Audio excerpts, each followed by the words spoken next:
பேரன்பிற்கும் போற்றுதலுக்கும் உரிய most reverend doctor George Antony சாமி அவர்களே, most reverend doctor Francis Charles Pondicherry மற்றும் கடலூர் பிரதம பேராயர் அவர்களே, His Eminence Cardinal Anthony Pula, Hyderabad அவர்களே, Most Reverend Bishop of Lucknow, ஜெரால் Mathias அவர்களே, ஆன்மீக பணியிலும் கல்வி பணியிலும் தமிழகம் முழுவதும் இந்திய நாடு முழுவதும் தொடர்ந்து தூய்மையான பணிகளை ஆற்றி வருகிற டாக்டர் பால் தினகரன் ஐயா அவர்களே, மதிப்புக்குரிய பேராயர்கள், ஆயர்கள், அருட்தந்தையர்கள் மற்றும் இந்த நிகழ்வை ஏற்பாடு செய்துள்ள அனைத்து அருட்தந்தையர்கள், சகோதரிகள், தன்னார்வலர்கள், அன்பு சகோதர சகோதரிகள், இளைஞர்கள், மாணவ செல்வங்கள் மற்றும் இந்தியாவின் பல்வேறு பகுதிகளில் இருந்து இந்த மார்ச் ஃபார் லைஃப் நிகழ்வில் கலந்து கொண்டுள்ள அனைவருக்கும் என் அன்பான வணக்கங்களை முதற்கண் தெரிவித்துக் கொள்கிறேன். இன்று 5th நேஷனல் மார்ச் லைஃப் 26 நிகழ்வில் உங்களில் ஒருவனாக இருப்பது எனக்கு மிகப்பெரிய பெருமையையும் அதே நேரத்தில் ஒரு பெரிய பொறுப்புமாக நான் கருதுகின்றேன். அதற்காக எல்லாம் வல்ல இறைவனுக்கு முதலில் என் நன்றியை நான் தெரிவித்துக் கொள்கிறேன். இந்த அழைப்பை வழங்கிய most reverend doctor George Antony Samy பேராயர் அவர்களுக்கும், கேரிஸ் India Catholic bishops conference of India மற்றும் இந்த நிகழ்வை ஏற்பாடு செய்துள்ள அனைவருக்கும் எனது மனமார்ந்த நன்றியையும் நான் தெரிவித்துக் கொள்கிறேன்.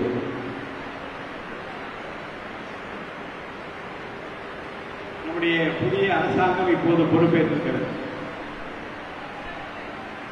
ஒரு வெளியரங்கமான அரசாங்கம் இருக்க வேண்டும் என்று முதலமைச்சர் விரும்புகிறார். ஒரு டிரான்ஸ்பரண்ட் கவர்மெண்ட்.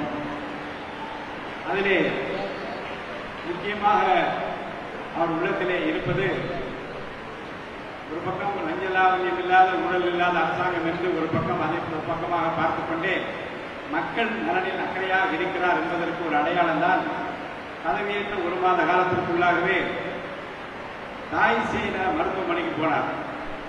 இந்த தாய் சேய் நல மருத்துவமனைக்கு போனவர் மருத்துவர்கிட்ட பேசிக் கொண்டு விட்டு ஒரு குழந்தையை எடுத்து அவர் கொஞ்சிய விதம் இருக்கிறதே, அப்போ பார்க்கின்ற எல்லோருக்கும் நமக்கும் ஒரு குழந்தை இப்படி இருக்க வேண்டும் என்கின்ற ஆர்வத்தை தூண்டுகிற விதத்தில் அந்த மருத்துவமனையிலே அவர் நடந்து கொண்ட அந்த நிகழ்வு எல்லார் மனதையும் தொட்டது. இப்ப வேற பட்ஜெட் சொல்லிவிட்டார், குழந்தை பெற்றெடுத்துக் கொண்டால் தாய்மாமன் மோதிரம் கொண்டு வந்து போடுவேன் என்று சொல்லிவிட்டார். இதெல்லாம் எதற்காக என்றால் குழந்தை பேர் இருக்க வேண்டும், குழந்தைகள் பத்திரமாக பிறக்க வேண்டும். இன்ஃபென்ட் மார்டாலிட்டி ரேட் இருக்கக்கூடாது, மெட்டர்னிட்டி மார்டாலிட்டி ரேட் இருக்கக்கூடாது. அதில் அக்கறையாக இந்த அரசு இந்தியாவிலேயே முதன்மை பெறுகிற மாநிலமாக தொடர்ந்து தன்னை தக்க வைத்துக் கொண்டிருக்கிற நிகழ்வும், கேரளாவுக்கு அடுத்தபடியாக 2வது இடத்திலே இன்ஃபென்ட் மார்டாலிட்டி ரேட்டில் நாம் இருப்பதும் உள்ளபடியே அரசுடைய திட்டங்களால் விளைந்த பயன் என்று நான் கருதுகிறேன். இப்போது மார்ச் ஃபார் லைஃப், ஏன் இந்த மார்ச்? இது நாம் இங்கே கூடியிருப்பது நோக்கம் மிகவும் தெளிவானது. ஒவ்வொரு மனித உயிரின் கண்ணியத்தையும் பாதுகாப்பையும் பொது வெளியில் வலியுறுத்துவதற்காக நாம் ஒன்றாக கூடியிருக்கிறோம். இந்த மார்ச் ஃபார் லைஃப் என்பது ஒரு பேரணி அல்ல, இது ஒரு நல்ல பப்ளிக் ஃபிட்னஸ் என்று நான் சொல்ல வேண்டும். ஒரு குழந்தை இந்த உலகத்தை பார்க்கும் முன்பே அந்த உயிருக்கு ஒரு மதிப்பு உண்டு என்பதை நாம் நினைவுபடுத்திக் கொள்கிற ஒரு தொடராக இந்த பேரணியை நான் கருதுகின்றேன்.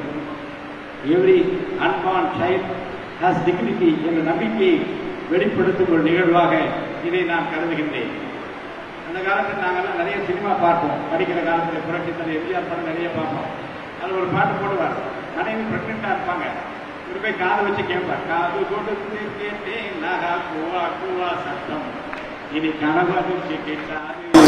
அவர் குழந்தைக்கு தான் என்னன்னா அவர் படத்தை விரும்பி பார்க்க தாய்மார்கள் நமக்கு ஒரு குழந்தை இருக்க வேண்டும் என்கின்ற அந்த ஆசையை தூண்டுவதாக ஒரு பகுதி. அப்புறம் பத்திரமாக மனைவியை பார்த்துக் கொள்ள வேண்டும் என்று பல படங்களிலும் பல செய்திகளும் அந்த காலத்தில். அப்பதான் என்ன காரணம்னா 10 குழந்தை 12 குழந்தை. ஒரு ஆண்டுக்கு முன்பாக நண்பர் என்னை வந்து சிவகங்கை மாவட்டத்தில் பார்த்தார். எத்தனை குழந்தைகள் என்று கேட்டேன். 13 பேர் சார். 13 கண் வச்சிடாதீங்க, 13 பேர் உயிரோடு இருக்கிறோம் என்று சொன்னார். அப்புறம் அவர் கொஞ்சம் கொஞ்சமாக மாறி மாறி மாறி பல்வேறு நெருக்கடிகள் காரணமாக, பொருளாதார சிக்கல் காரணமாக நாம் ஒருவர் நமக்கு இருவர் என்றாகி, அப்புறம் நாம் இருவர் நமக்கு ஒருவர் என்றாகி, அப்புறம் 3 வயதை நிறைவேற்றப்பட குழந்தை பெற்றுக்கொள்ளலாம் என்றெல்லாம் மாறி மாறி இந்த சமூகத்தில் ஏன் குழந்தையே இல்லாமல் இருக்க வேண்டும் என்ற எண்ணத்தினுடைய விளைவுதான் இந்த கருச்சிதைகளுடைய அடிப்படை காரணமாக இருக்கிறது என்பதை நாம் எல்லாம் நன்றாக அறிவோம். உயிர் என்பது கடவுள் கொடுத்த புனிதமான பரிசு. Every human life is a sacred gift from God. ஒவ்வொரு மனித உயிரும் இறைவன் கொடுத்த புனிதமான பரிசு. ஒரு குழந்தை இன்னும் பிறக்கவில்லை என்பதற்கான அது மதிப்பு குறைவதில்லை. அது இன்னும் பள்ளிக்கு செல்லவில்லை, அது இன்னும் பேசவில்லை, அது இன்னும் இந்த உலகத்தையே பார்க்கவில்லை. ஆனால் அது ஒரு உயிர். அந்த உயிருக்கு ஒரு எதிர்காலம் இருக்கிறது, அந்த உயிருக்கு ஒரு வாழ்க்கை இருக்கிறது, அந்த உயிருக்கு இறைவன் கொடுத்த ஒரு நோக்கம் இருக்கிறது. நம்பிக்கை இந்த இயக்கத்தின் மையமாக கொண்டிருப்பதை கண்டு நான் மகிழ்ச்சி அடைகின்றேன். அவர்களுக்கு என்னுடைய வாழ்த்துக்களை நான் தெரிவித்துக் கொள்கிறேன். I stand here before you with a guilty mind. I should also narrate the incident that happened in our home. என்னுடைய இல்லத்தில் நடந்த ஒரு நிகழ்வை கூட இங்கே நான் சொல்வது பொருத்தமானது என்று நான் கருதுகின்றேன். என்னுடைய துணைவியார் கிரேஸ் ஜேம்ஸ் ஒரு ஆர்டன் கேத்தலிக். கேத்தலிக் என்றால் அவ்வளவு விசுவாசத்திலும் அவர்கள் திருச்சபைக்கு திண்டுக்கல் மாவட்டத்திலே அவர்கள் செய்த அந்த பணிகளும் கொண்டிருந்த ஆர்வமும் அவர்கள் குடும்பத்தின் மீது எனக்கு மிகப்பெரிய ஈர்ப்பை ஏற்படுத்தியது. 2 ஆண் குழந்தைகள் பிறந்தார்கள்.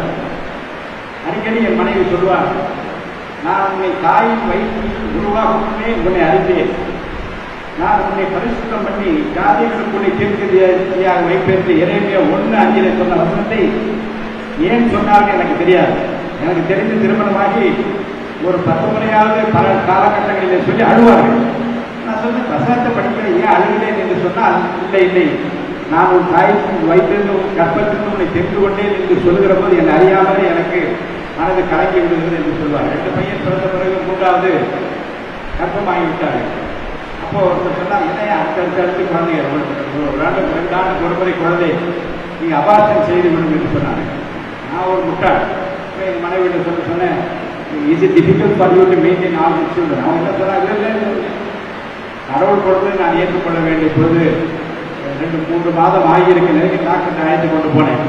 இந்த டாக்டரமா பார்த்தாரு, 3 மாதம் ஆகிவிட்டது. அப்போ நான் சொன்னேன், டாக்டர் கொஞ்சம் இந்த கரு கலைச்சி விட முடியுமா என்று கேட்டேன். மனைவி என்னை பார்த்தாரு. அப்புறம் திரும்ப போய் வீட்டில் வலியுறுத்தினேன். அப்போ ஒரு வார்த்தை தான் சொன்னாரு, கடவுளால் கொடுக்கப்பட்டிருக்கிற ஈவை எந்த டாக்டராக தடுக்க முடியாது, நீ பார்த்துக் கொள்ளுங்க. ஊசி போட்டாங்க. அதுக்காக அழைத்து சென்றேன். அவசரப்பட்டு வைத்தார்கள், ஊசி போட்டார்கள். இப்போ மனைவி சொன்னார்கள், உங்களுக்கு திருப்தியா? நான் அமைதியாக இருந்தேன். 2 மாதம் ஒன்று நடக்கவில்லை.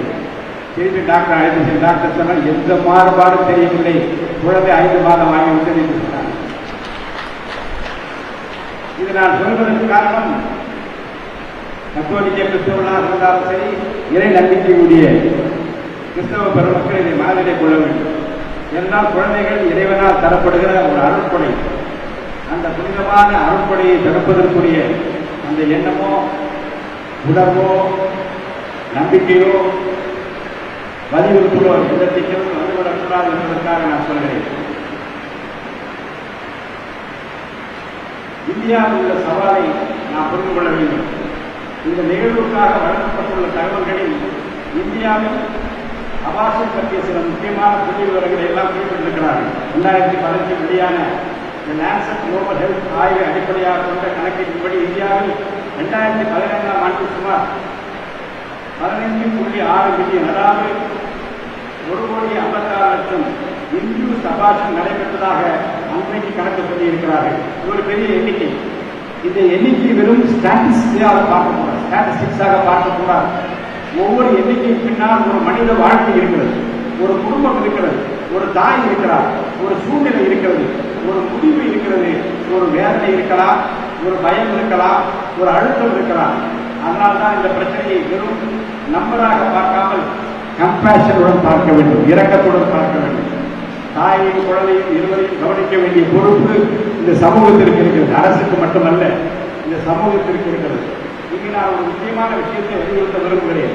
ப்ரோ லைஃப் என்பது குழந்தையை பற்றி மட்டும் பேசுவதல்ல, அந்த குழந்தையை சுமக்கும் தாயையும் அன்புடனும் கருணையுடனும் ஆதரிப்பதில் அதிக கவனத்தை செலுத்த வேண்டிய தருணம் இது. ஒரு பெண் எதிர்பாராத கட்டத்தை எதிர்கொள்ளும் போது அவளுக்கு பல்வேறு சிரமங்கள் இருக்கலாம். பொருளாதார பிரச்சனை இருக்கலாம், குடும்ப ஆதரவே கூட இல்லாமல் இருக்கலாம், சமூக அழுத்தம் இருக்கலாம், உடல்நல பிரச்சனை இருக்கலாம்.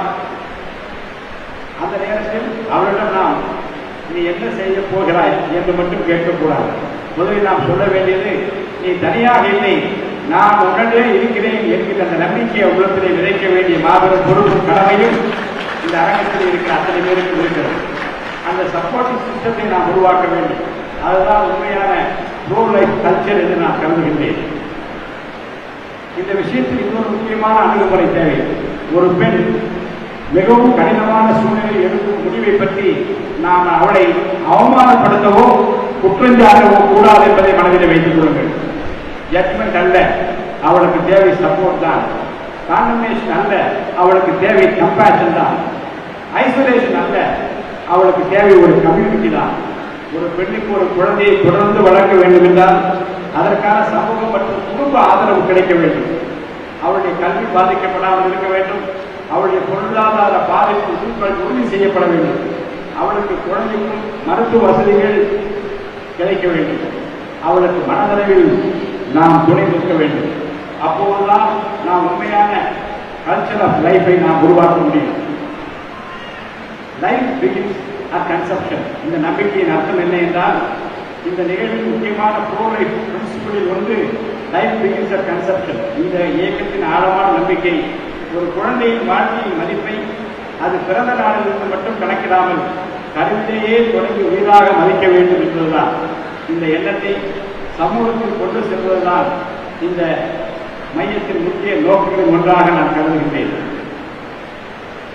ஒரு அன்பான் செயலை நாம் பார்க்க முடியாமல் இருக்கலாம், ஆனால் பார்க்க முடியாது என்பதற்காக அந்த உயிரின் மதிப்பை யாரும் குறைத்துவிடக் கூடாது. இந்த march for life medical termination of pregnancy act 1971 நினைவு கூறும் காலப்பகுதியை சுற்றி நடத்தப்படுவதாக இந்த நிகழ்வின் தகவல்கள் எனக்கு தெரிவிக்கின்றன. ஆகஸ்ட் மாதம் ஒரு மொமெண்ட் ஆஃப் ரிமெம்பரன்ஸ் ஆகவும் renew our commitment to protect life என்பதாகவும் எடுத்து ஒரு புதிய உறுதியை எதிர்த்துக்கொள்ளும் காலமாகவும் இந்த நிகழ்வை அமைக்க வேண்டும். அதனால்தான் இந்த மார்ச்சில் இந்த பேரணியில் ஒரு வரலாற்றை நினைவு கூறுவது மட்டுமல்ல, நாம் எந்த மாதிரியான ஒரு சமூகத்தை உருவாக்கப் போகிறோம் என்பதை சிந்திக்க வைக்கும் ஒரு தருணமாகவும் கருத வேண்டும். இந்த நிகழ்வின் மற்றொரு ஆழமான அம்சம் பிரேயர் அண்ட் ப்ரிபரேஷன். நாம் எல்லாவற்றையும் அரசியல் மூலமாகவோ சட்டம் மூலமாகவோ மட்டும் மாற்ற முடியாது.